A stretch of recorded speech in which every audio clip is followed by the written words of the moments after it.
to introduce the President-elect of the United States of America, Joe Biden.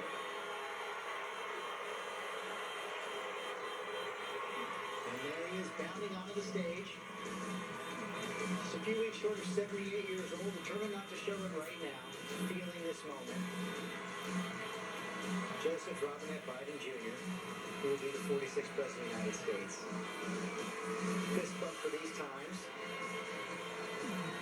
Joe Biden and Kamala Harris first brought together by Joe Biden's late son, Beau, who's Attorney General of Delaware. Kamala Harris served as Attorney General of California. They worked together. Had a warm relationship, tested during the campaign. She went on the attack during the first debate, but they overcame that. And tonight, she celebrates being the first woman Vice President-elect of the United States.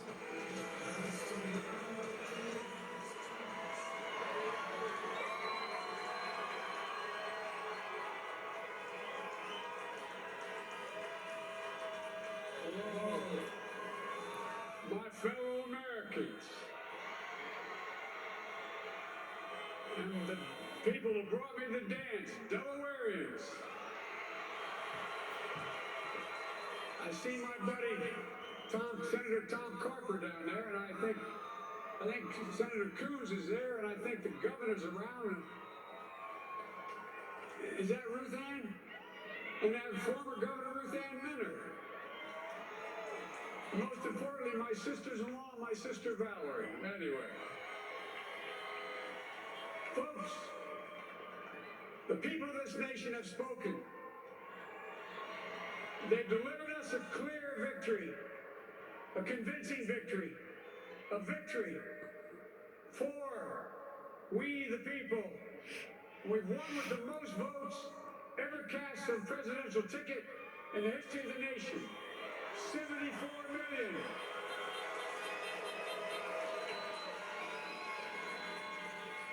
What I must admit has surprised me. Tonight, we're seeing all over this nation, all cities and all parts of the country, indeed across the world, an outpouring of joy, of hope, renewed faith in tomorrow, bring a better day. And I'm humbled by the trust and confidence you've placed in me.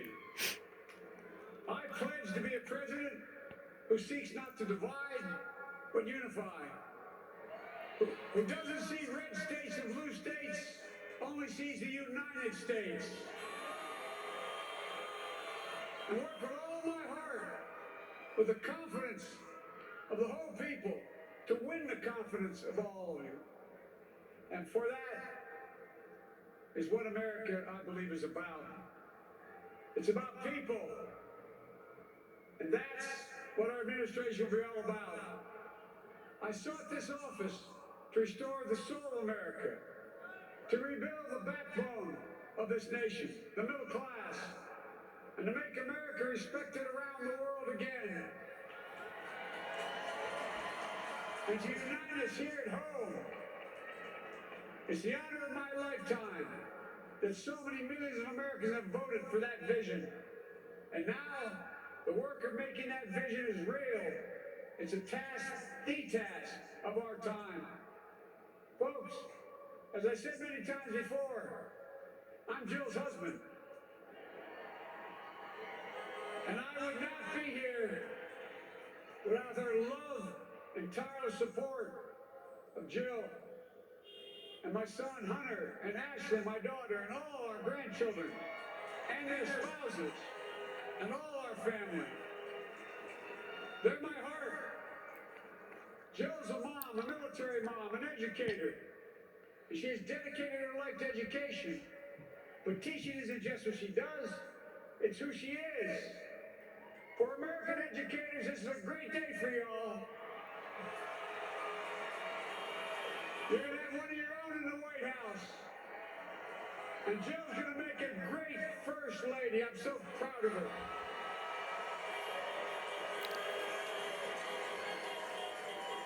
And I'll have the honor of serving with the fantastic Vice President you just heard from, Kamala Harris. who makes history as the first woman, first black woman, the first woman from South Asian descent, the first daughter of an immigrant ever elected in this country. Don't tell me it's not possible in the United States. It's long overdue. And we're reminded tonight of those who fought so hard for so many years to make this happen. But once again, America's bent the arc of the moral universe more toward justice. Kamala, Doug, like it or not, your family, you become an honorary Biden, there's no way out. All those of you who volunteered and worked the polls in the middle of this pandemic, local elected officials, you deserve a special thanks from the entire nation. And my campaign team and all the volunteers and all who gave so much of themselves to make this moment possible, I owe you. I owe you. I owe you everything. And all those who supported us, I'm proud of the campaign we built and ran. I'm proud of the coalition we put together. The broadest and most diverse coalition in history. Democrats, Republicans, Independents, progressives, moderates, conservatives, young, old, urban, suburban, rural, gay, straight, transgender, white, Latino, Asian, Native American. I mean it, especially in those moments, and especially in those moments when this campaign was at its lowest ebb. The African American community stood up again for me. You've always had my back, and I'll have yours. I said at the outset, I wanted to represent this campaign to represent and look like America. We've done that.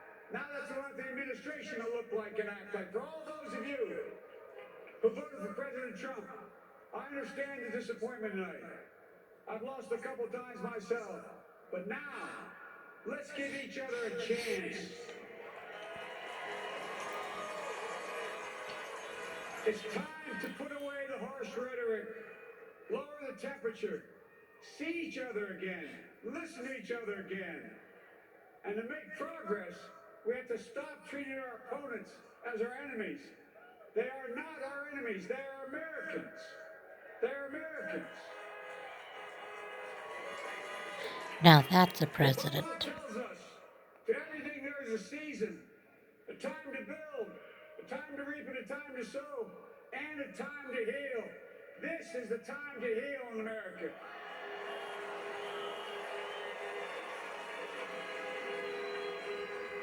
Now this campaign is over.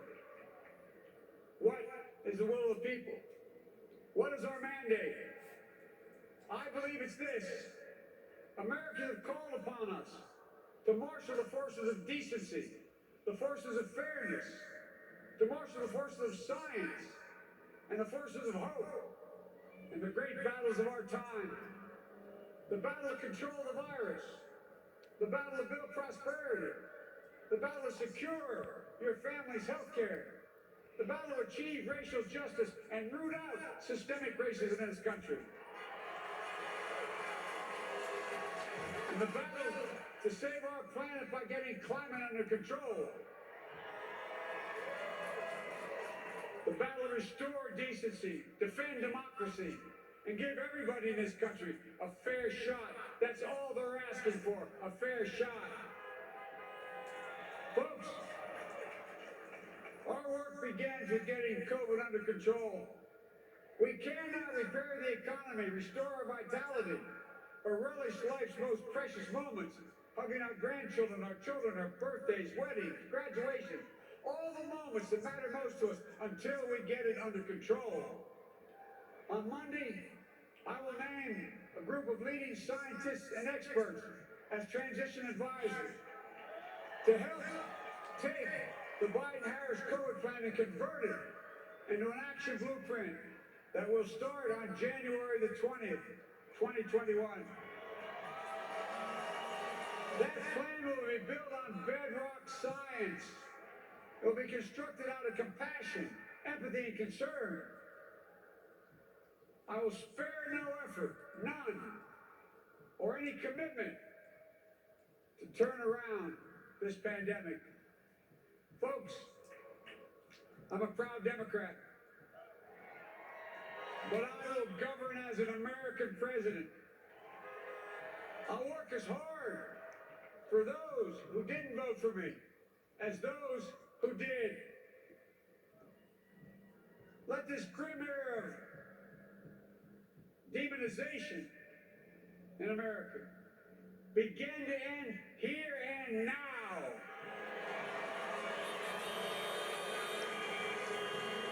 The refusal of Democrats and Republicans to cooperate with one another, it's not some mysterious force beyond our control. It's a decision, a choice we make.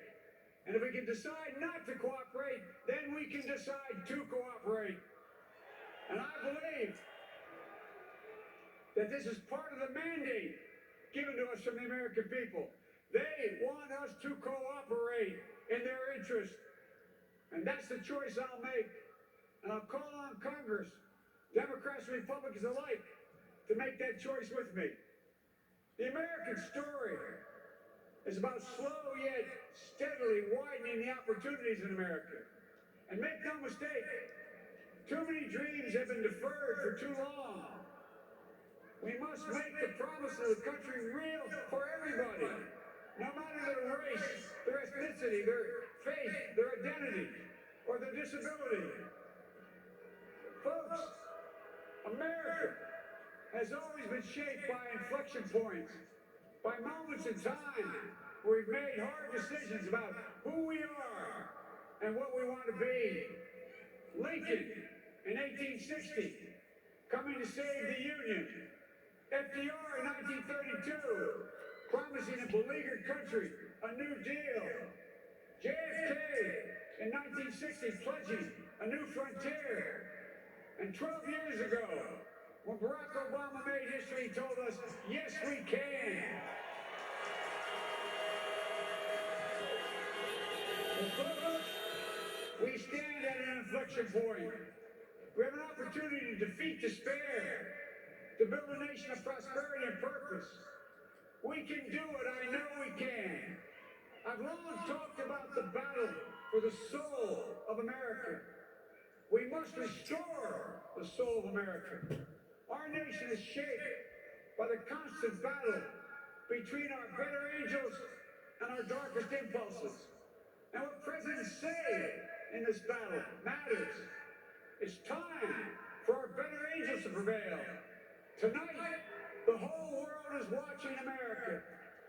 And I believe at our best, America is a beacon for the globe. We will lead not only by the example of our power, but by the power of our example. I've always believed, many of you heard me say it, I've always believed we can define America in one word: possibilities.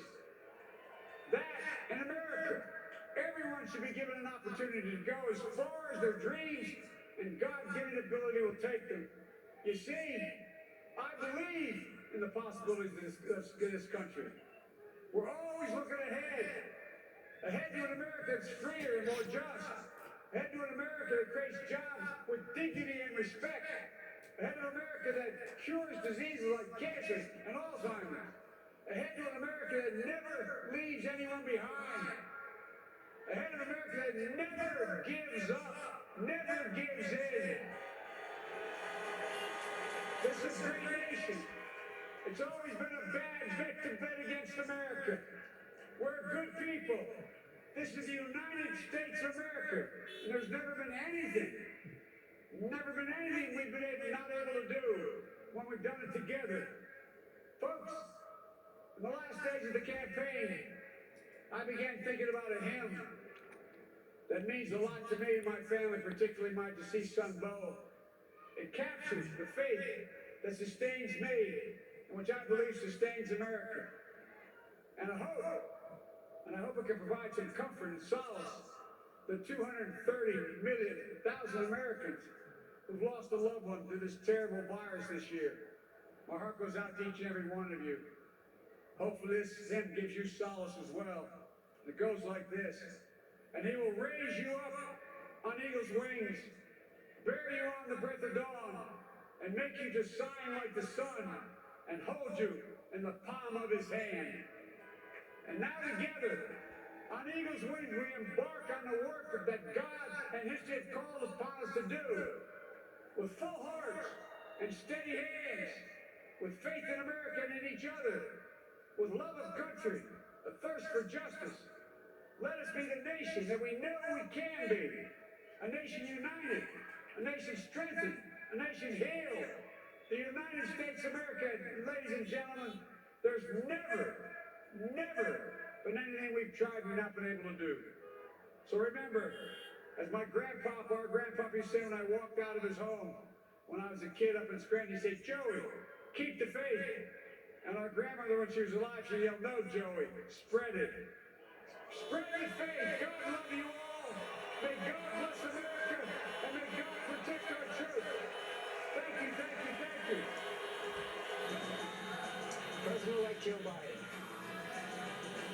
Talk about a man fortified by victory, the most forceful he's been throughout this campaign after receiving the most votes ever of any American presidential candidate ever at the age of 77.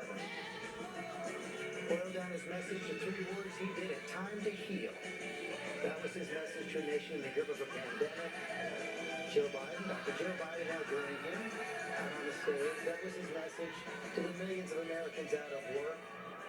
That was his message in a time of racial tension, at a time when raw politics is seeping into too many corners of our lives. He says it's time to heal. He promised first and foremost to be a president who will not divide but will unify. Talking now fire love. He still saw some of the old school politician in him. He couldn't help himself. He walked out onto the stage and called out the 2 senators from Delaware.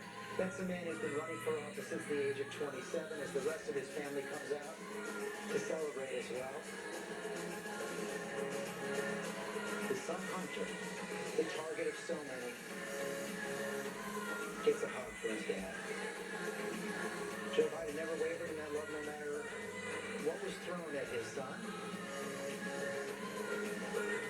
Kamala Harris's family is out there as well. Mary Bruce, you were out there the whole campaign. We saw a man energized tonight. It was a Joe Biden like I really have never seen during this campaign. And George, when you take a step back, this has been such a hard-fought year and a half. A campaign completely upended by a pandemic. It is likely going to be a very hard-fought transition and a long road ahead. But tonight was a moment for so many here, that sense of a collective exhale and a moment really to relish in the possibility. That's what's being reflected so much in the remarks here tonight. That sense of hope that the country can maybe come together, that the country can heal going forward, and that they can perhaps accomplish all of these big things that they are setting out to do. Look, they know that this is going to be very difficult, but tonight is a moment to pause, to take it all in as you see them doing now on the stage, and to think about the possibility and the opportunity ahead. And here he said the first job getting this pandemic under control. Yes, he's been very consistent on that. He said this is a time to heal America, as you pointed out, George. He said marshal the forces of decency and hope, and we must control the virus. That was first on his list that he presented to the American people tonight. And what an extraordinary moment tonight for Joe Biden, George. He turned 78 years old in just a couple of weeks. This is a man who has dreamed of this moment for more than 30 years. He ran for president 3 times, but perhaps this is the time for the man to meet the moment. He knows what he's walking into. He said, for those of you who voted for Donald Trump, let's give each other a chance. Let's lower the temperature. Let's see each other and listen to each other. And he said, let's end this era of demonization in America. It ends now. And we'll call on Democrats and Republicans to cooperate. And George, this was something he told both of us in this campaign leading up to this moment. That's what he intends to do. Lindsey Davis, Kamala Harris resplendent in the white of the suffragette movement, celebrated so many firsts. Daughter of an immigrant, first woman, first black vice president. And when you talk about the first, there are actually T-shirts that the Biden campaign sold prior to this that said "first but not last." That was something that she shared tonight, saying, "While I may be the first woman in this office, I will not be the last." She has said in the past that her mother, raising what she called two black daughters, even though her mother was from India, that she had told them, "You may be the first to do many things, but make sure you're not the last." Quite often in politics, it can be perceived as the more things change, the more they stay the same. But for at least tonight, it felt that there was a spirit of inspiration, diversity, certainly as we look at the group that's assembled on the stage, the representation. And again, Kamala, as you said, in her suffragette white, but with her brown skin, which again, I can't emphasize enough, is so important for young girls, particularly of color, to be able to see someone who looks like them in a role that they may aspire for. Both the president-elect and vice president-elect talked about opportunity. Both talked about black voters coming through and standing up for them. And both talked about healing. And the word possibilities from both of them as well. John Carl, Joe Biden is a man shaped by loss and recovery from loss. That's where his empathy is rooted, and it was that loss that he cited when he reached out to the Trump supporters. He sure did, George, and there is a line in this speech that I think will reverberate. He said, to make progress, we have to stop treating our opponents as enemies. They are not enemies, they are Americans. That is a dramatic change in tone from where we have been. First day possibly of a new era, you see it right there, Biden. Fireworks above Wilmington, Delaware. We just heard his first speech as president-elect, the first speech from the vice president-elect, Kamala Harris. That is all for us tonight. We're going to have much more in the days ahead.